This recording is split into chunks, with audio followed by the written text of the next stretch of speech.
pessoal, sejam bem-vindos a mais um episódio de Fox 3Q Podcast, um programa que tem patrocínio master da Saab, que é a fornecedora dos caças F-39 Gripen da Força Aérea Brasileira e também apoio da revista Tecnologia e Defesa e do Esquadrões de Combate. Hoje, 11 de setembro de 2024, uma data que tragicamente marca a aviação, mas ela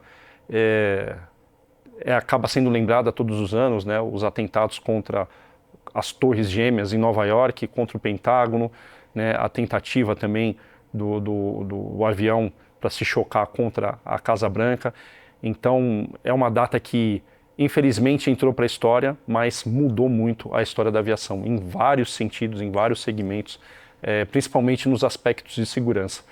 Hoje, uma coincidência, estamos aqui no Comando de Operações Aeroespaciais da Força Aérea Brasileira. Esse foi o primeiro comando conjunto ativado pelo Ministério da Defesa por volta ali de 2016 e a gente pode... O COMAI é onde as coisas elas acontecem, aqui é o centro nervoso das operações aéreas da FAB.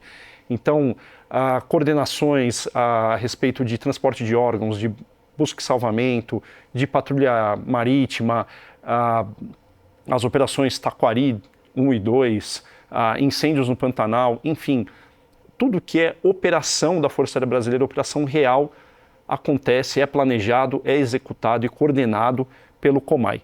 O nosso entrevistado de hoje é o Coronel Aviador Leonardo Mangrich. Ele é o vice-chefe do Centro Conjunto de Operações Aeroespaciais, piloto de caça, teve o privilégio de voar o Mirage 3 no primeiro GDA, inclusive era piloto ali quando houve o 11 de setembro, quando aconteceu essa tragédia dos Estados Unidos, mas ele vai falar de um outro assunto hoje que é essa maravilha que é o COMAI. Coronel, obrigado por aceitar o nosso convite, obrigado por nos receber aqui e já estamos muito impressionados com toda essa estrutura, todo o trabalho e essa missão aqui do COMAI. João, muito obrigado pela oportunidade. Realmente é um momento importante. Nós podemos compartilhar, mostrar o que a Força Aérea Brasileira faz, o que o Comando de Operações Aeroespaciais, quais são as suas ações em prol do cumprimento da missão da nossa força. Então é um prazer tê-los aqui, em nome do comandante de Operações Aeroespaciais, Tenente Brigadeiro Eduardo Nogueira. É uma satisfação recebê-los e estamos prontos para conversar e poder agregar, poder somar ao seu programa, que é sensacional, já visto por muitos, e muito obrigado. Mangrich, eu te agradeço. E a primeira pergunta, né, quando a gente ouve falar COMAI, né, operações aeroespaciais, o que na prática significa isso? Como é que o COMAI, com seu efetivo, com a sua infraestrutura, permeia a Força Aérea Brasileira no dia a dia? Bom, João, eu vou me permitir voltar um pouquinho no tempo para a gente entender a origem do COMAI. Conforme você falou, a Força Aérea Brasileira passou por uma grande reestruturação ali por 2016. Então, em 2016, à época, nós tínhamos ainda o Comando Geral de Operações Aéreas, o CONGAR, que era responsável por toda a parte de preparo e emprego operacional da Força Aérea Brasileira, com toda uma estrutura específica para o cumprimento da sua missão. Então, com a reestruturação da Força, uma das características, que eu arrisco dizer que eu acho que foi a principal característica de maior impacto na Força, foi separar o que era o preparo do emprego operacional. Então, hoje nós temos o comando de preparo, que é exatamente responsável por essa prontidão, pelo preparo das nossas equipagens, dos nossos recursos humanos, na parte de capacitação. Obviamente, soma-se a isso o próprio Departamento de Controle de Espaço Aéreo, o DCEA, da parte dos controladores, e o emprego operacional ficou a cargo do, agora, Comando de Operações Aeroespaciais. A gênese do COMAI, ela vem disso e também vem do Comando de Defesa Aeroespacial Brasileiro, do CONDABRA, que até então era o órgão central do SISDABRA, Sistema de Defesa Aeroespacial Brasileiro. Com a criação do COMAI, e o COMAI sendo o responsável pelo emprego da Força, então ele herdou todas as atribuições do antigo CONDABRA. Então, as instalações hoje do COMAI eram as instalações do CONDABRA, e com novas atualizações, O Condabra, né, ele, mais precisamente, ele foi extinto em 2017 com a criação do Comay, logo no início do ano, e a partir daí, com essas novas atribuições, nós tivemos que redesenhar processos, redesenhar as ações, atividades, de maneiras que nós ficássemos mais bem adequados ao cumprimento da missão do Comay em prol do cumprimento da Força Aérea Brasileira. Porque assim, a gente imagina então 24 horas por dia, os 7 dias da semana, o Comay ele trabalha em uma série de frentes, né? Nós olhando hoje a Operação Pantanal de combate a incêndio, Taquari 2, transporte de órgãos, busca e salvamento, resgate em alto mar. Enfim, hoje o envolvimento de vocês ele é total, envolve todas as aviações, né? Como é que funciona aqui no Comay? Como é que essa estrutura está a postos para fazer justamente esse trabalho operacional de emprego para cumprir, né, o papel da Força Aérea, o institucional? Obviamente que ela já cumpria e cumpria muito bem a sua missão antes da reestruturação da Força. O que foi colocado à mesa e foi proposto e foi redesenhado é exatamente o como fazer isso daí. É com uma visão de economia de meios materiais, economia de recursos humanos, com uma maior eficiência. Então, quando nós centralizamos os meios, os recursos, a nossa possibilidade de sucesso ela aumenta exponencialmente. Ou seja, é claro, né, que a Força Aérea ela sempre fica na vanguarda, ela está sempre atenta às novas doutrinas, muitas interações com forças aéreas de outros países. Nós participamos de diversos exercícios, de diversas operações, nós sediamos exercícios importantíssimos, como é o da própria Cruzex, que vai acontecer agora em Natal. Então, através dessas interações, a gente está sempre atento e buscando ensinamentos, melhores práticas, lições aprendidas e com aquela inquietação constante em querer inovar. Nós entendemos que uma vez que o comando de emprego ele tinha sob sua supervisão vários meios e várias capacidades, a partir daí a gente precisava entender os processos, aperfeiçoar os processos, padronização, entender, né, as nossas limitações e identificar oportunidades para o êxito. Como você bem disse, hoje o Comando de Operações Aeroespaciais ele tem uma rede enorme de ações e atividades, muitas delas 24/7. Como, né, já tinha sido mencionado também, nós somos o primeiro comando conjunto, né, permanentemente ativado. Então, no momento de crise, no momento quando você tem a ativação da estrutura militar de defesa, numa escalada de alguma situação, o Comay já está a postos, o Comay já está atento, uma vez que ele já tem os meios com capacidade de uma força aérea operacional de dar a pronta resposta devida a determinada ameaça, seja numa ação ofensiva, seja numa ação defensiva. Mas o mais importante é que a Força Aérea ela trabalha no preparo dos seus homens e mulheres, na preocupação das capacidades, sempre tendo uma grande sinergia com o próprio Comando de Operações Aeroespaciais, através também com o próprio DCEA, sob os auspícios do Estado-Maior da Aeronáutica, de maneiras que nós possamos perceber gargalos, perceber possibilidades, oportunidades, conforme já foi dito, e a partir daí ter a capacidade de emprego de pronta resposta. E sempre, como nós estamos numa operação permanente, quando há situações como a própria enchente no Rio Grande do Sul, incêndios no Pantanal, o próprio Ministério da Defesa, claro, né, ele faz a coordenação macro, as orientações de alto nível, e a partir daí a estrutura ela vai descentralizando, estabelecendo comandos conjuntos para determinada região, teatro de operações, e a Força Aérea, por características de Força Aérea, não necessariamente ela precisa estar fisicamente aonde está o comando conjunto, como dando um exemplo. Obviamente, nós temos uma preocupação muito grande em estabelecer contato e colocar uma representação com o peso que for necessário na região, ao lado do comando conjunto, para dar todo o suporte que for solicitado. Mas os meios de comando e controle, de detecção, nós já temos uma estrutura pré-montada. Os nossos sistemas. E a partir daí, devido à flexibilidade, à velocidade, à capacidade de desdobramento de uma força aérea, nós temos condições de alocar os meios num curto espaço de tempo a fim de atender determinada demanda, independentemente da ação. Seja para fazer um transporte aéreo, seja para fazer um transporte de órgãos, seja para fazer um resgate de homem ao mar, uma busca e salvamento, ou até mesmo o acionamento do alerta de defesa aérea. Atrás de você tem uma parede enorme aqui, cheia de monitores, com uma série de imagens, uma série de dados, informações. Tem um mapa do Brasil, com até informações meteorológicas, informações radar, enfim. A gente vê aqui que a ferramenta não falta, né? É complexa para que vocês possam manter esse processo decisório da mais preciso possível, né?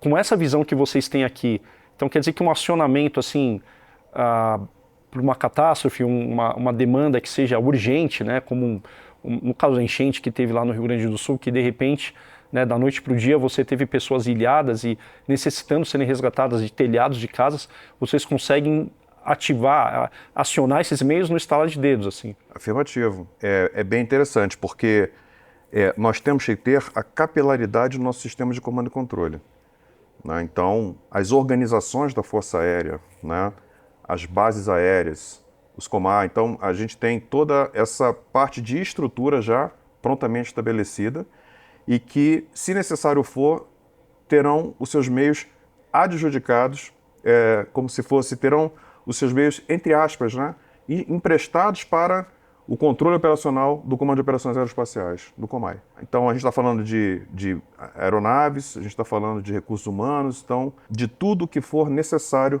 para o cumprimento da missão. Nós temos uma cadeia de acionamento, uma cadeia de comando, desde as diretrizes de alto nível até uma emissão de uma ordem para o cumprimento de determinada missão, o recebimento dos inputs, né, do que aconteceu nessa missão, de maneira que a gente possa reavaliar o nosso ciclo e reorientar a campanha aérea, digamos, nesse sentido. Então, a gente tem que ter a primeira, sempre pensar fora da caixa, porque não necessariamente a estrutura que nós temos montada hoje é a estrutura que determinado cenário vai exigir. Então, nós temos um default, né? Um modelo standard, mas que pode ser alterado. Ali.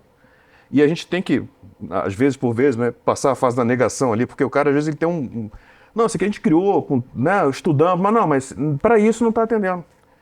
Então, a gente tem que ter essa percepção e de mudar, identificar, reavaliar, reestruturar e aplicar, porque senão a gente não vai ter essa eficiência e, por muitas vezes, é claro, dependendo do cenário, a gente trata do atendimento de vidas humanas. Então, numa missão de assistência humanitária, que foi o que aconteceu lá no Sul, as primeiras horas são importantíssimas. Foram utilizados meios, helicópteros da Marinha, helicópteros do Exército, helicópteros da Força Aérea, mas o componente aéreo, né, de uma maneira assim, magistral, onde foi determinada pelas próprias orientações do Ministério da Defesa, do Comando Conjunto, que todos os meios aéreos estivessem subordinados ao componente aéreo, porque hoje o mundo ele opera assim. Fica muito mais fácil você atender às demandas que são apresentadas. Se você está numa situação, numa guerra clássica, claro, as demandas da Força Terrestre, as demandas da Força Naval, que depende de meios aéreos, você tem economia de meios e você tem uma pronta resposta, porque você sabe o que está acontecendo em todo local ao mesmo tempo. O dono dos meios é o comandante conjunto. Então, quando você tem, e ele só está, essa estrutura ela é montada de maneira que você possa organizar da melhor forma no tabuleiro as peças. Vou dar um exemplo, na Operação Pantanal 2. É um cenário que ele tem um alto risco, porque você está com aeronaves a baixa altura, voando numa determinada região, não estão muito espalhadas, fazendo combate a incêndio num local que tem fumaça, baixa visibilidade, por vezes turbulência. Então, se não houver um desconflito geográfico de quem está fazendo o que aonde, isso a gente pode ter um evento desagradável, um desdobramento, um incidente, um acidente, uma colisão. Então, a preocupação de fazer essa coordenação, a responsabilidade é da Força Aérea, né? Porque a gente tem... primeiro, nós temos os meios de detecção. Nós temos a visualização. Esse é o nosso business. Fazer esse tipo de coordenação e de desconflito. Você tem aeronaves militares e você tem aeronaves civis. Então não é questão de quem manda em quem. A questão é de organizar, estabelecer uma metodologia já testada e já consagrada em prol da segurança de voo. né? Então a nossa preocupação é utilizar a segurança de voo para atingir o nosso objetivo, que é apagar o incêndio, né? Então, Ou que é resgatar alguém, né? E às vezes perfeito, levar o brigadista, trazer o brigadista, né? O vento muda totalmente o cenário, o fogo começa a alastrar para o outro lado, então tem que ter uma coordenação em tempo real do que está acontecendo para a gente ter certeza que está todo mundo na mesma página. e até para você mandar o helicóptero da capacidade correta, né? Nem maior nem menor. Exatamente. Você dimensionar exatamente com a demanda, para você evitar o desperdício de meios. Então, até como eu comentei no começo do episódio, você é piloto de caça, tem uma experiência ali no primeiro GDA, voando Mirage 3, mas na parte da defesa aérea, né, onde o Comay também tem uma atuação preponderante, imprescindível, você também, nesse conceito de defesa aérea, não só como piloto, mas com outras capacidades, você tem uma larga experiência, né? Até abrir um parênteses, o que nós herdamos do Condabra foi algo muito precioso. Foi uma herança, assim, de valor incalculável. Foi todo um trabalho de implantação feito no início da década de 70, com a chegada dos Mirage 3, com os primeiros sistemas de detecção. Toda a sacada que tiveram à época de fazer um sistema integrado, né, que é um modelo hoje assim que realmente até hoje ele é admirável no mundo todo, porque nós temos padronização nos procedimentos, nós temos a utilização, você não precisa ter duplicação de meios, você tem economia de meios, de detecção, você tem pronta resposta, o que nos possibilitou ter uma cobertura em todo o território nacional. Se você comparar o Brasil hoje com a Europa, é incomparável, nós somos muito maiores na parte de quantidade de radar de detecção. E isso o Comay herdou sempre com todo o suporte, com todo o background, com toda a preocupação do Departamento de Controle do Espaço Aéreo. Da questão do CISDABRA, no que se refere à defesa aérea, o que o Comay herdou do Condabra realmente é uma carga muito valiosa e que a nossa grande preocupação é de manter esse altíssimo nível de eficiência. De 2015, né, nós tivemos o primeiro tiro de detenção. De 2015 para cá, nós tivemos vários eventos. Então, a preocupação de fazer todas as suas etapas, a preocupação de ter todos os registros, de a gente rodar sempre uma prestação de contas interna, uma auditoria, a fim de identificar possibilidades de melhoria. Então, a gente olha isso com muito carinho. É disso que se trata. Os nossos indicadores, eles são fantásticos, não só como um todo nas ações do Comay, mas também na parte da defesa aérea. Mas é isso, eu tive a felicidade, né, de ter sido do primeiro GDA, sou o Jaguar 98, mas ter tido a oportunidade de, depois da minha carreira, eu ir para o outro lado, do lado do console do controlador. Eu fui do COPM2, eu cheguei a ser chefe do COPM2 em Curitiba, e depois ter voltado para a área operacional, ter sido da terceira Força Aérea, ter tido a oportunidade de ser operações de esquadrão de caça, que faz interceptação, que é o caso na fronteira, que é o caso do terceiro do Flecha, e finalmente ter comandado o Esquadrão Escorpião nos anos de 2015 e 2016. É claro que é sempre um grande aprendizado. Eu cheguei aqui no Comay em 17 e estou aprendendo até hoje. A grande verdade é essa, a gente sempre aprende. É um processo constante de evolução, né? Tá Quando você né? chegou ali no GDA no final dos anos 90, o avião já estava caminhando ali para o fim de vida operacional, né? Mas na tua experiência naquele momento, né? Estar ali num esquadrão de defesa aérea que, mesmo no final ali da carreira do Mirage, ele ainda era uma bala de prata, uma aeronave um grande ativo, né, para defesa aérea. O que era aquele momento no GDA e onde você estava nesse 11 de setembro, 2001, quando aconteceu o fatídico dia aí? Vamos lá, eu cheguei em 99 no GDA, né? Cair a ficha que você está voando F-103 demora bastante, né? Porque eu cheguei lá muito novo, estava com 5 meses de primeiro tenente. Eu cheguei lá pedindo a benção para a aeronave e saí de lá pedindo a benção para a aeronave. E eu vi jaguares muito mais antigos que eu fazendo a mesma coisa. Então, o respeito pela aeronave, o respeito pela história, né, por tudo que foi feito até chegar naquele ponto, e como éramos poucos, né, então realmente o respeito profissional entre cada piloto e a união do esquadrão é uma experiência fantástica, e eu, a bem da verdade, eu acho que a ficha está caindo até hoje. O primeiro GDA, quando nós estávamos em 2000, como toda a Força Aérea, né? Às vezes você tem possibilidades, às vezes você tem restrições, mas durante todo o período que eu estive lá, né, o avião ele mantinha suas capacidades. E isso realmente é uma coisa admirável, admirável, né? Então, apesar da idade, né, apesar da idade da aeronave, ele ainda cumpria, né, com excelência a sua missão. E em 2001, realmente também é uma outra data que fica muito difícil, a gente não vai esquecer nunca, né? E fica muito difícil a gente pega e fica pensando, né, fazendo reflexões anos depois. Parece que foi ontem, né? Porque foi um evento tão marcante, exato. Né? Foi muito, muito marcante. Nós estávamos lá em Anápolis, tinha uma comitiva visitando a base naquela manhã. E eu estava fazendo parte, era uma comitiva, se eu não me engano, eram oficiais da Colômbia. E no final da visitação, eles estavam entrando no auditório da base quando, eu lembro até hoje, veio o ordenança do comandante da base e comentou: tenente, teve um problema sério lá nos Estados Unidos.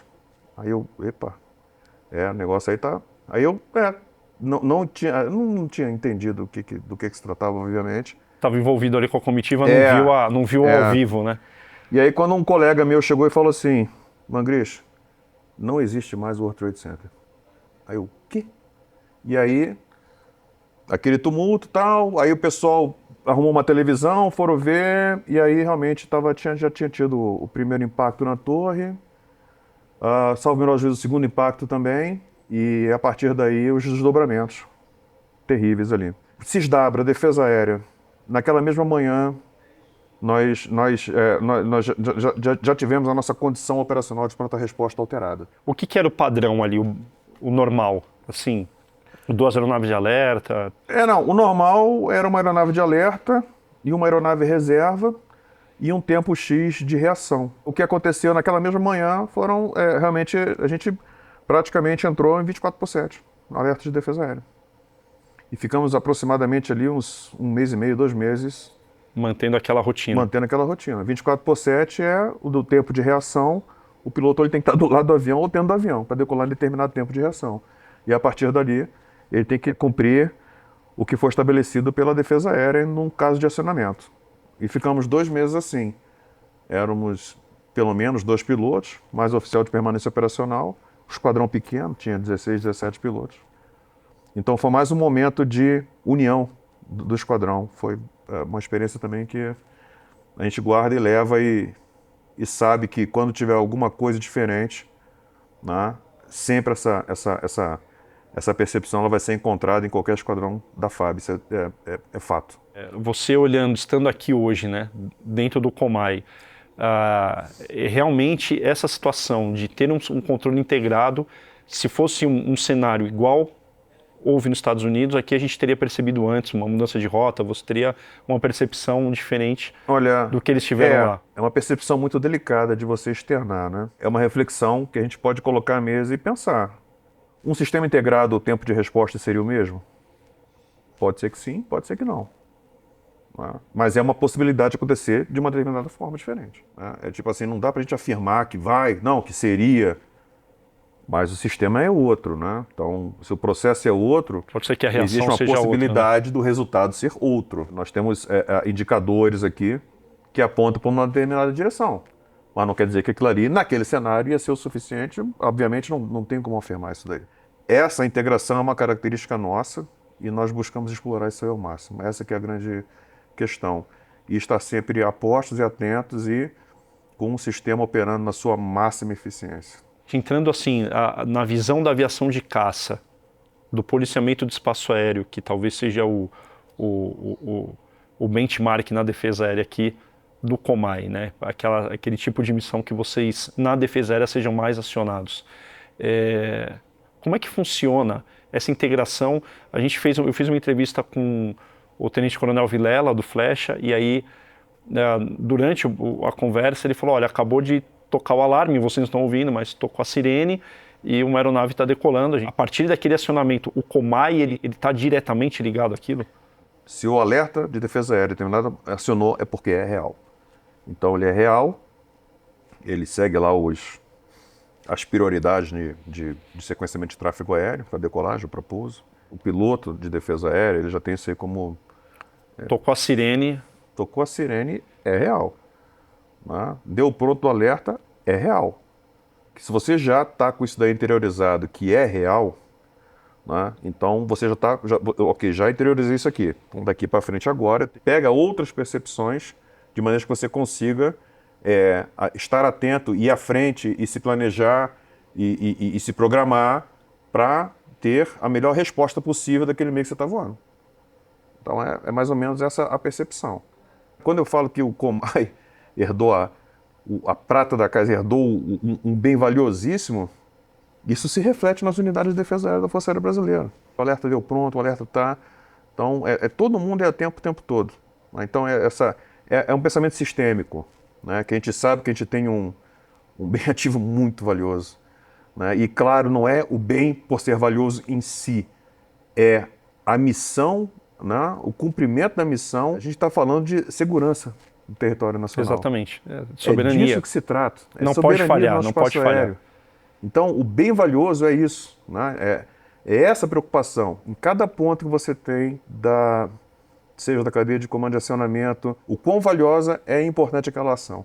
E no momento que o piloto é acionado, que a aeronave está no ar, então a situação, a missão está acontecendo, onde que o COMAI entra, onde que ele interage naquela missão, naquele voo? Vamos tentar responder por níveis, né?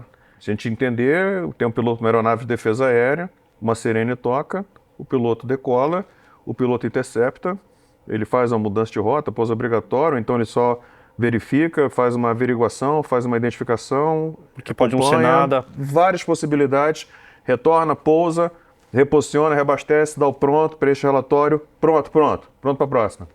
É disso que se trata. Agora, se a gente colocar por níveis, né? Nós temos os controladores que controlam a aeronave, nós temos os chefes desses controladores, que são chefes controladores que estão dentro dos COPMs.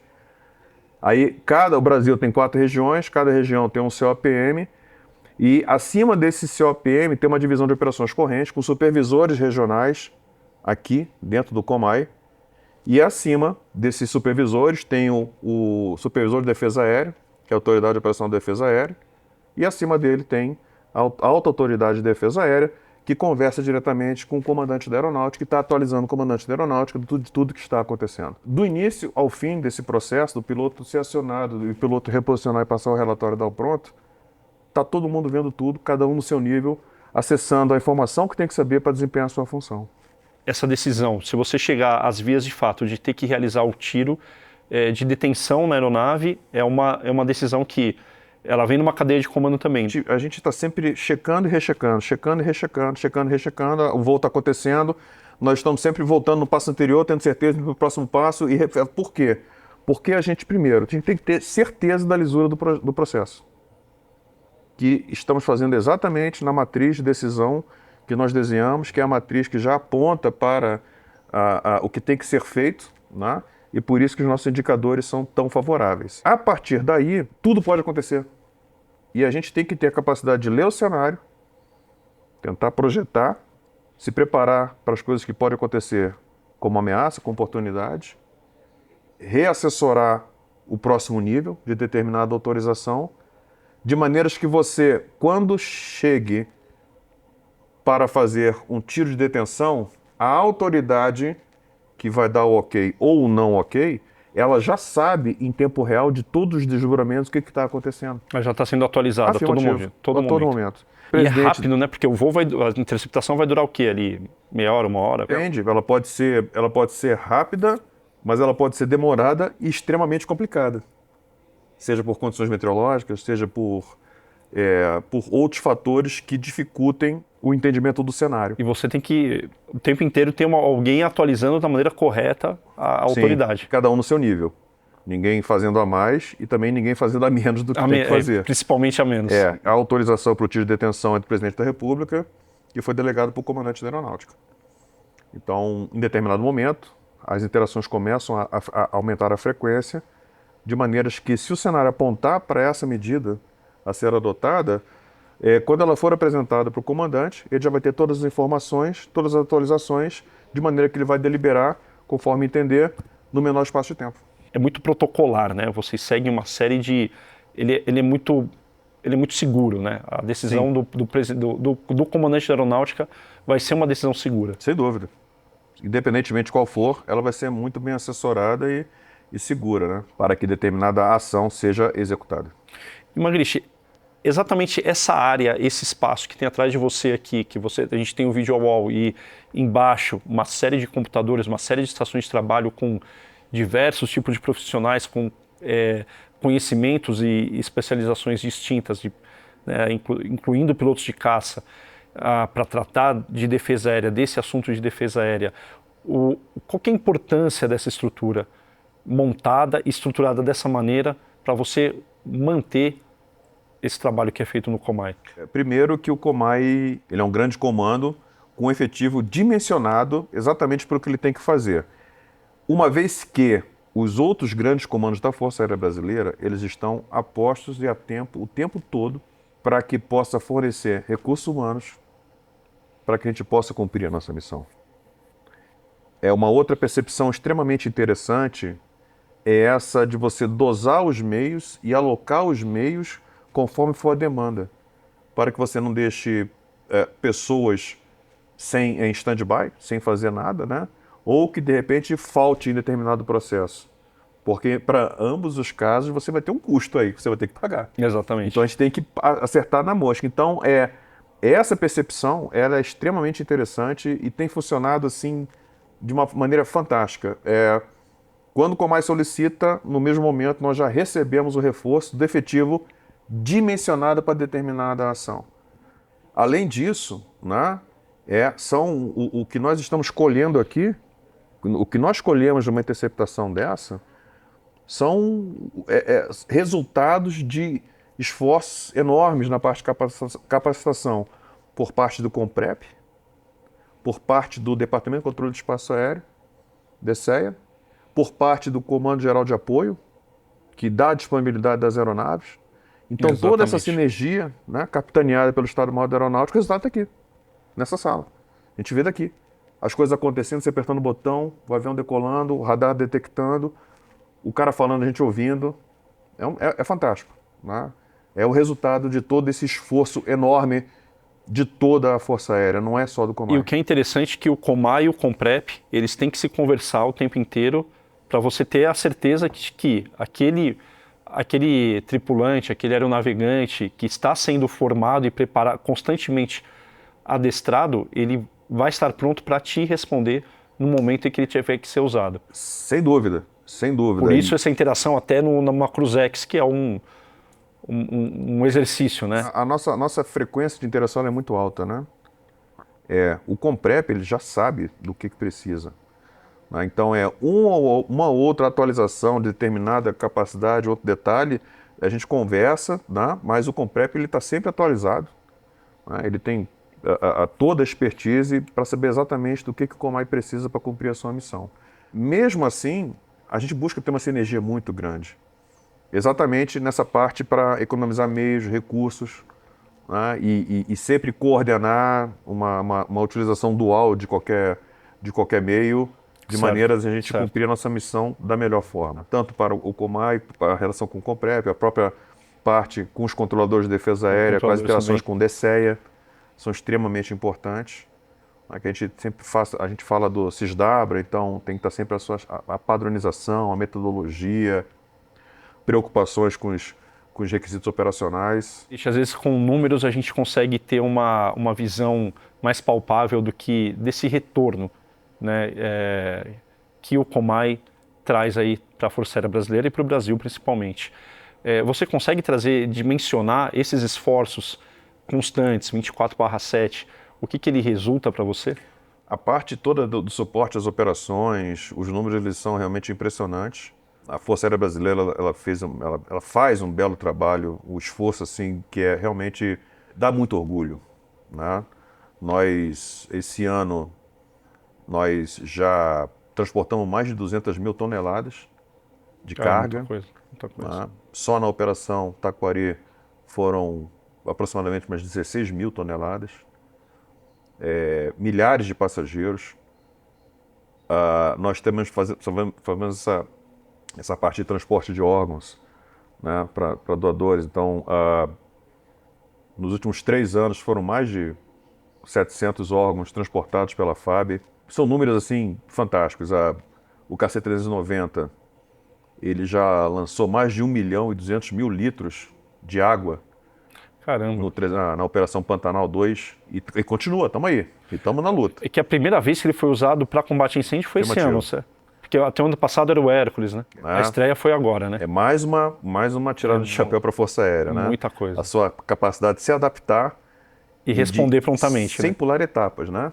Sem pular etapas, cumprir o seu processo. De forma segura. Claro, sempre. E dar uma resposta à luz do que a demanda pede.